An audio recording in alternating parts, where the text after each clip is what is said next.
مصطفیٰ کریم کے دیوانوں، عصر کے بعد آپ درگاہوں پہ چلے جائیں تو آپ کو 100 لوگوں کا ہجوم ملے گا، اور کافی تعداد میں لوگ ملیں گے، اور مردوں سے زیادہ عورتیں ملیں گی، حتیٰ کہ عورتوں کو مزار پہ جانا ناجائز ہے، ہاں صرف مرد کو جانا جائز ہے، اور وہ بھی اس کی بھی شرائط موجود ہیں۔ مصطفیٰ کریم کے دیوانوں، نماز عصر کو چھوڑ کر اگر کوئی ولی کی بارگاہ میں جاتا ہے فیض پانے کے لیے، ہم کہتے ہیں فیض تو بڑی دور کی چیز ہے، ولی آپ کی طرف نظر عنایت بھی نہیں کرنے والا ہے،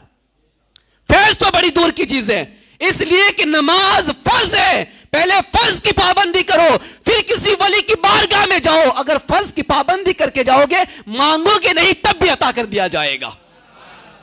مانگو گے نہیں تب بھی دے دیا جائے گا، اس لیے کہ تم فرائض کی پابندی کر کے آئے ہوئے ہو۔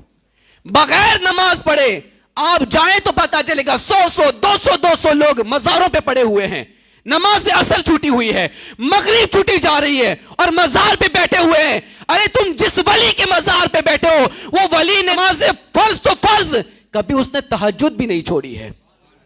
جس کے راتوں کے اندر نفلیں پڑھی جاتی تھی، جس کی اشراق ہوتی تھی، جس کی چاشت نمازیں ہوتی تھی، جو تہجد کی پابندی کرتا تھا، تم ایسے ولی کی بارگاہ میں نمازیں چھوڑ کے بیٹھ جاتے ہو۔ قسم خدا کی، نماز چھوڑنے والے پر ولی کبھی نظر عنایت فرماتا ہی نہیں ہے، نہیں فرماتا۔ اجمیر شریف چلے جائیں، روزانہ آپ کو ہزاروں کی تعداد میں لوگ ملیں گے، ہزاروں کی تعداد میں لوگ ملیں گے، ان ہزاروں میں سے صرف 10% لوگ ایسے ہوں گے جو جماعت کے ساتھ نماز کی پابندی کرتے ہوں گے۔ وہاں پر جا کر بھی لوگ نماز نہیں پڑھتے، وہاں پہ جانے کے بعد گھومنے کا خیال ہے، صرف فاتحہ پڑھ لیا تو سمجھو میں نے کوئی بڑا پہاڑ توڑ دیا ہے۔ مصطفیٰ کریم کے دیوانوں،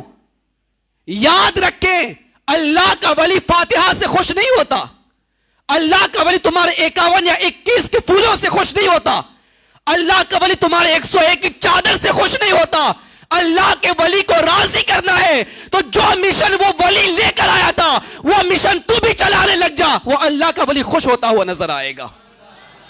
اس کے مشن پہ عمل کرو، وہ جو لے کے آئے تھے اس پہ عمل کرو۔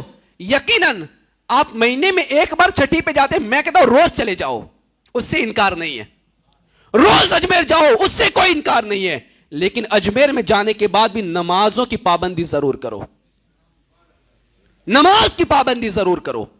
سفر کے اندر نمازیں قضا ہو رہی ہے، گاڑی میں بیٹھے بیٹھے نمازیں قضا ہو رہی ہے۔ مصطفیٰ کریم کے دیوانوں، جہاں آپ کی بس رک رہی ہے ہوٹل پہ، کھانے کی فکر بعد میں کرو، پہلے جماعت کے ساتھ نماز کی فکر کرو، تب تمہارا سفر اجمیر کامیاب ہو جائے گا، اور نظر عنایت آپ کی طرف ہوگی کہ میرا چاہنے والا میرے مشن کو لے کے آ رہا ہے،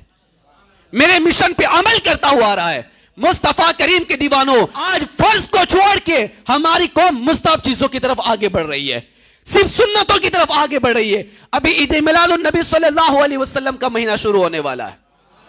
آپ دیکھیں گے بڑے بڑے جھنڈے لٹکیں گے ہر گھر کے اوپر، اور 200 500 روپے کی لائٹیں بھی لگے گی، لگانی چاہیے، ہزاروں روپیہ خرچ کرو عید میلاد النبی کے جلوس کے اندر، لیکن میں کہتا ہوں وہ 500 روپے کی سیریز بعد میں لگانا، پہلے 5 وقت جماعت کے ساتھ نماز کی پابندی کر لینا،